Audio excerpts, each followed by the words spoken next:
This episode of the Faith and Finance Podcast is brought to you in part by Christian Credit Counselors. If credit card debt is weighing on your heart and you're unsure where to begin, our trusted partner, Christian Credit Counselors, is here to help. Their debt management program can help you pay off your credit card debt up to 80% faster, while ensuring you honor your financial commitments in full. Take the first step toward financial freedom today. Visit faithfi.com/CCC or call 800-557-1985.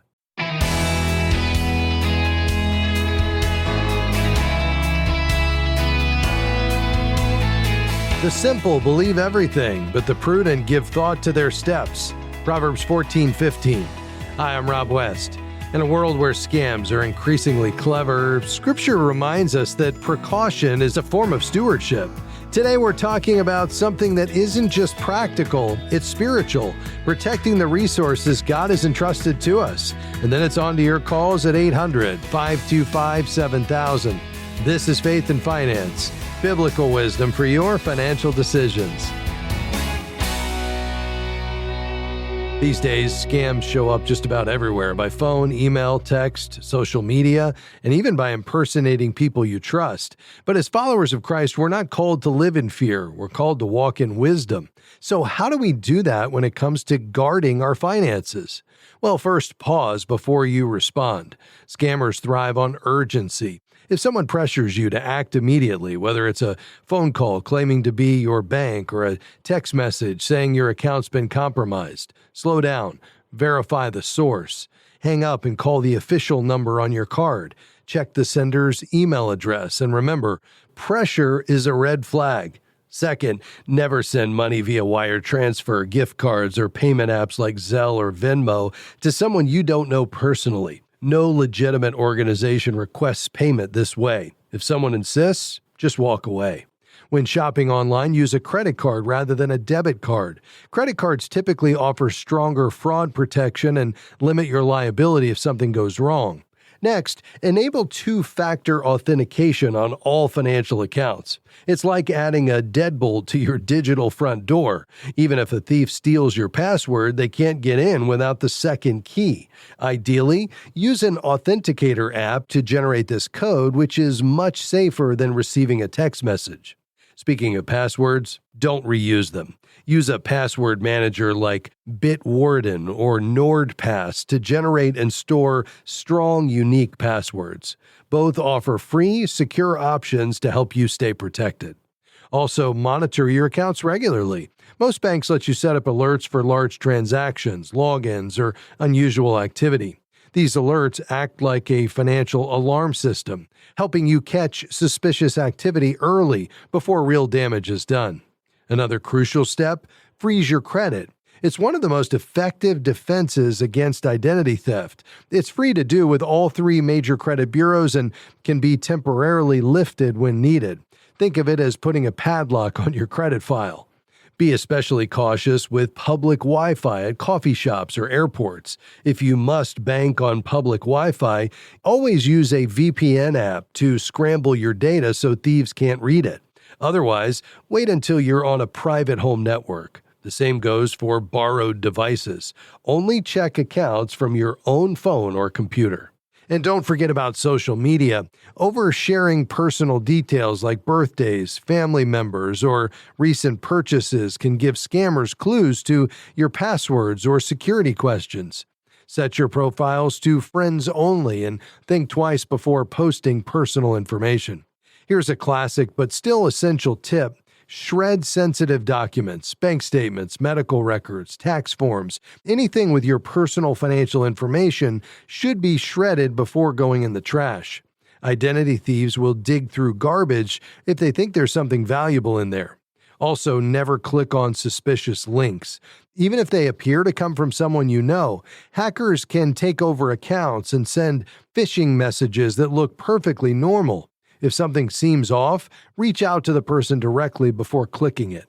And finally, educate those around you. Scammers often target the most vulnerable, particularly older adults and teenagers. Make this a family conversation. Talk with your kids, your parents, your friends. Share what you've learned and keep each other informed about the latest scams. If a company offers you identity theft protection after a data breach, take advantage of it, but verify first. Don't trust links or numbers in the letter or email. Instead, contact the company directly through their official website or customer service number to confirm the offer is legitimate.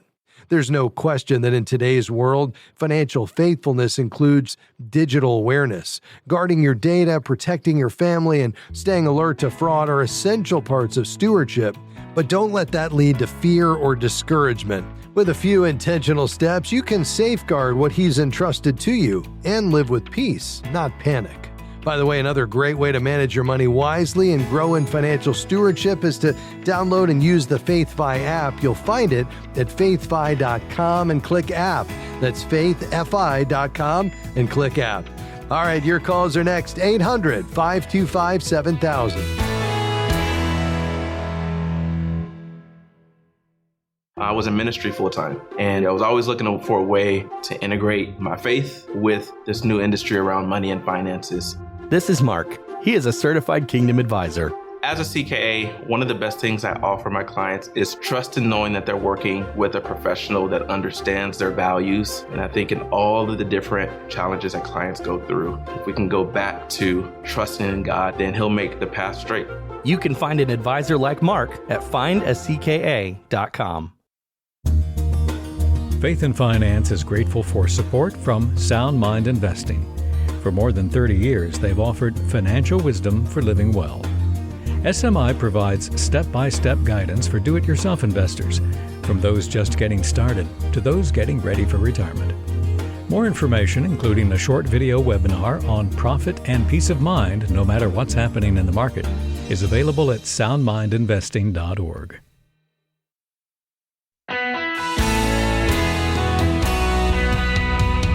Thanks for joining us today on Faith and Finance. All right, let's dive into your questions today. We've got some lines open. Now's a great time to call. If you have a question on anything financial, whether you're thinking about investing or paying down debt, maybe you're considering how you give wisely or get that credit score going in the right direction. Whatever you're thinking about today, now's the time to call. 800-525-7000. Let's start in Kansas today. Jose, go right ahead.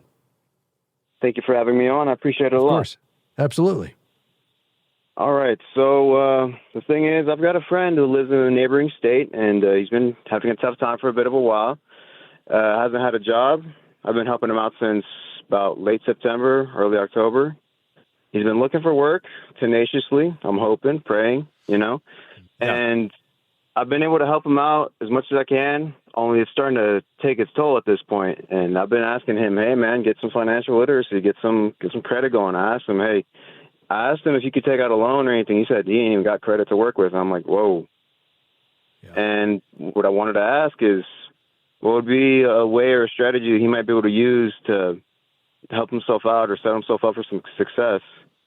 Yeah. And then even for myself to not end up putting my own self in a problem, Yeah, I think that's wise because we've got to strike a balance between your desire to help, and that's admirable, and putting your own finances at risk. And even beyond that, continuing to allow him to perpetuate the same financial habits that are not going to allow him to kind of get into a stronger financial footing. So your assistance without his own effort and gratitude toward what you're doing, but also a willingness to work hard and make tough decisions is not really going to get him to a place where he's better off. And so you could inadvertently be encouraging this kind of behavior to continue. So, I think you can help a lot without putting your own finances at risk. And that's going to be requiring two things. First, boundaries and structure. And then second, connecting him with the right resources. So in terms of setting a sustainable help plan, I think first question is, do you have the ability to help? And, you've really got to look, long and hard at what you have available and make sure whatever assistance you're offering, if any, is a part of your plan. So take a look at your budget and just see, do I have the capacity to provide assistance? You may come to the conclusion that, based on what you've already done, you're kind of tapped out. And so you need to, come alongside him, encourage him, pray for him, connect him or point him to other resources, but your time to continue to provide financially, may have come to an end. And if that's the case, I think, you just need to be clear about that reality. I think beyond that, maybe if you do have the ability to help, you're providing direct help over cash. So you're offering a gift card for gas or groceries, or help with a job search, or, paying a bill directly. You're not just handing over cash. I think also encouraging him to look for local options. So he could call or text 211 to find out that there's local resources for rent or housing help, or utilities, or food. There's, obviously the SNAP programs, there's unemployment benefits. I mean, there's a whole host of options there that he should explore. The last thing I will say is, we would be happy to be part of the solution if he's in a place where he's ready to get serious about, what needs to change and making the hard choices.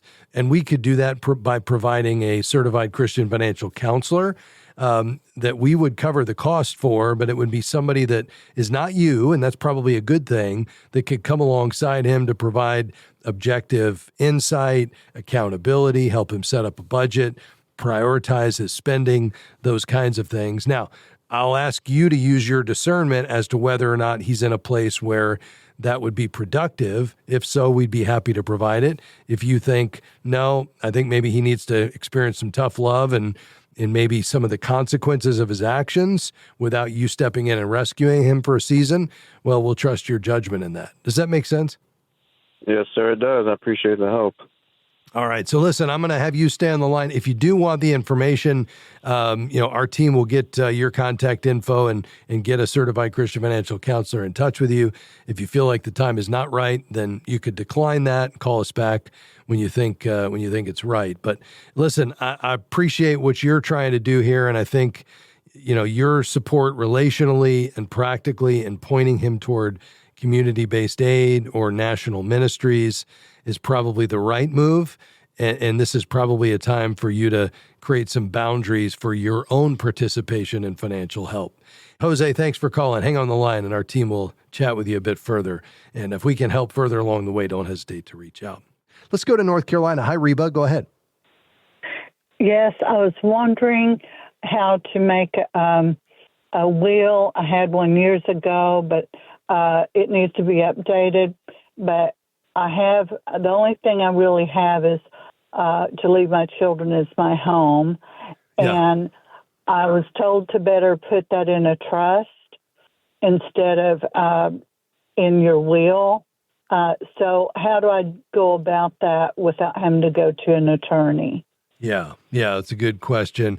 So the first question is, do you need a trust with a fairly simple situation and a home that you're wanting to pass to your kids? You may not need a trust. It really depends on your goals. A trust is most helpful when you want to avoid probate and when you want to control how and when the property is passed on, or just make things simpler for your heirs. But there's an easier option. Let's see, you are in North Carolina. There's something called a TOD deed. And let me just see real quick if it's available in North Carolina, because that would make things a lot simpler. No, it doesn't have a TOD deed. However, it does look like maybe there is something that would allow you, well, you'd want to check with an estate planning attorney. But bottom line is, a trust is great, but not always necessary. The reason people typically want to avoid probate is they don't want the time and the expense of the court probate process. So an executor works with the probate court, and there is some cost involved, and it can take, several months. If your situation is fairly simple, it probably wouldn't take longer than that. But a simple will, which you either do yourself through a reputable online tool, and make sure you use your state-specific form, that could handle it and make sure that the kids get the home. It's just that a trust is going to make it a little more efficient because it bypasses the estate, the probate process, so thereby alleviating the cost and the time, and, it could transfer immediately. to your kids. But there is more cost involved. And I would say, whereas I prefer you using an attorney for either a will or a trust, I would feel a lot more comfortable with you doing a will online on your own, using an online tool with a state-specific form, more so than I would a revocable trust, because it has to be drafted correctly and funded correctly, or it won't accomplish what you need it to. And that's where I think a lot of the do-it-yourself attempts fall short. So I would say if you're going to do a will, you could do some online searches and find a reputable, highly reviewed and rated tool. If you're going to do a trust to avoid probate, I'd get with a godly estate attorney, either call your church or contact a certified kingdom advisor in your area to find one. Back after this. Stay with us.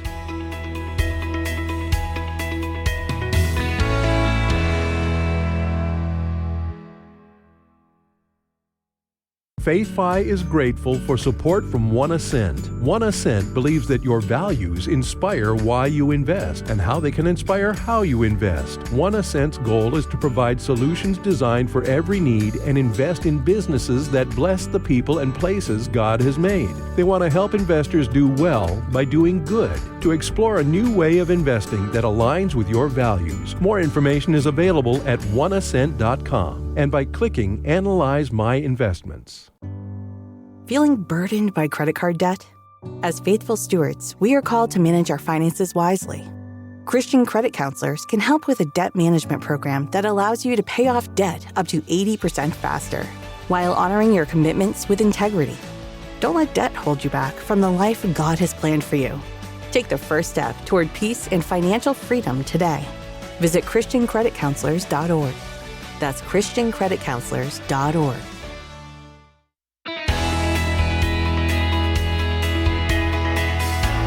Thanks for joining us today on Faith and Finance. We do have some lines open, so if you have a financial question today here on Faith and Finance, give us a call, 800-525-7000. We've got lines open, 800-525-7000. Atlanta, Georgia. Amber, go ahead. Hi, I am trying to build or improve my credit score without accumulating credit card debt.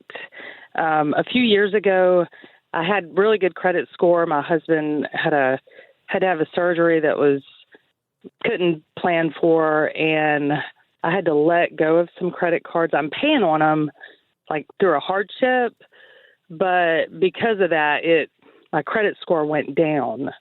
And, if you go shopping for car insurance, or they look at your credit score. So I didn't know what other options instead of trying to go, back into debt, which I don't want to do. What I would say is, Amber, it is possible to build your credit score and even get one up into the 700s without a credit card, but that credit growth is going to be slower, and you don't need an 800 plus score to live well and qualify even for the best rates and terms. I mean, the easiest and quickest way to do it would be to get either a secured or unsecured credit card. Secured meaning you put a certain amount on deposit and then you borrow against it, but there's no risk there for the bank or you to overspend, because what you can borrow is limited by what's on deposit. And if you ever didn't pay it back, they would just grab the money out of the account and it'd be paid in full. The key is you could use it each month for a budgeted item. Let's say you had a subscription or just a small recurring charge that was something you were planning for. It hits that account. It gets reported to the credit bureau. You pay it off in full. You don't pay a dime of interest, whether it's secured or unsecured. And, now you're having this monthly recurring activity of a revolving account. That's really helpful. But if you just, from a conviction standpoint, want to stay away from credit cards altogether, then the other options would be, if you have a mortgage, obviously that's being reported. If you're renting, you could look at one of the services that reports rental activity to your credit bureau. So that would be something like Experian Boost, which is a new program from Experian. One of the three major credit bureaus would probably be the easiest. It's free. And through bank account verification, they would automatically report your rent. You could look at something called a credit builder loan, which is offered typically by credit unions. But essentially, you take out a loan of $500 to $1,000. The payments are reported monthly, and then after you get the money after the loan is paid off. But it's essentially a very effective strategy solely for the purpose of building payment history and building your credit file without the temptation to overspend. But give me your thoughts on those ideas. Yeah. Well, our home is paid off. Okay. So would it be a bad idea to actually borrow a little bit, like maybe $10,000, or I don't even want to go that high, like $5,000 against it? I wouldn't do that. No, just because that would involve a cost to you. I mean, there would be the cost of the loan itself, first of all. Second of all, when it comes to home equity, nobody wants to lend $5,000. They want to lend $50,000 or $100,000. And then you are paying real interest. Whereas with a credit builder loan, it's for the purpose of building your credit. It's not collateralized by your house, but you get all the money back in the end, essentially. So I would prefer that as a first option. Second option would be maybe a secured credit card where, again, you're taking out a credit card, you're using it for a recurring budgeted item every month, you're paying it in full, therefore you're not paying any interest, and there's no risk of you all going into debt because, again, even in the worst case scenario where you didn't have the money to pay the small recurring charge, the money's already on deposit. But what you're looking for is current and active on-time payments being reported to your credit file. That's going to improve your score the quickest. It's the lack of credit that's going to hurt you at this point because you don't have a mortgage. That's good, but it just doesn't help your credit. And the fact that you don't have any other accounts open, your lack of credit is really what's going to work against you. Okay. All right. So the credit builder loan, is that through a credit union or to get that loan? Yeah, typically, I mean, you could do just a search for credit builder loan, and what you're going to find is a lot of credit unions are offering these loans, and you could read about them. You could even do some research on Bankrate or NerdWallet, find out which is the best one for you. But yes, generally they're offered by credit unions. And then the second option would be you could go to NerdWallet or Bankrate and just compare all of the what are called secured credit cards, which again is a form of a credit card, but it's not unsecured where they give you a line of credit. It's secured by a certain amount you put on deposit with a bank. Bank of America offers them, Capital One offers them, U.S. Bank offers them. All the big bureaus offer them, but there's no risk to you or them because whatever limit is available on the card is backed by an amount on deposit. So again, you can use it every month, pay it off. There's no risk to you, and now you're building your credit because it's being reported to your credit file. Okay. All right. I think that way sounds good. I really appreciate it. Absolutely. Thanks for your call today. Lord bless you. Let's finish up today in Louisiana. Lance, you'll be our final caller. Go ahead, sir. Yes, sir. I was calling in. I had this question. I was told that if with my current mortgage, it's about $125,000 remaining, and I was told that if I move it and do it under home equity line of credit, that I can pay it off in like 7 years. And what they told me was that you take and you basically have your paychecks go into the line of credit, deposit to the line of credit every month, but then use the line of credit to pay your bills. And in doing that, you'll be able to pay your mortgage off anywhere from 3 to 7 years faster. Yeah. And I just want to know is that even true? I just don't like that approach. I mean, yeah, it works on paper. The problem is it typically involves you spending a good bit of money on a fancy software package, and it's complicated, and you've got to have a lot of cash flow to make it work, and it can go sideways on you. What I would recommend is a more vanilla flavored approach to paying off your mortgage, and that is just try to send an extra payment a year if you can, and if you can do more, great. But don't try to get fancy with home equity lines of credit and getting your paycheck to go and then borrowing it for your expenses and then paying it back. And yeah, I can run all kinds of fancy calculations that would show you why that makes sense. But at the end of the day, I think it's risky, it's complicated, and it usually involves a lot of fees that you would have to pay to the people selling the software. So I would pass, Lance, with all due respect. Thanks for your call today, sir. Well, folks, that's going to do it for us. If you want to support our work, you found this ministry helpful to you, just go to faithfi.com and click give. We'd certainly be grateful. Big thanks to my team today, Dan, Amy, Jim, Taylor, and everybody here at FaithFi. We'll see you next time. Faith and Finance is provided by FaithFi and listeners like you.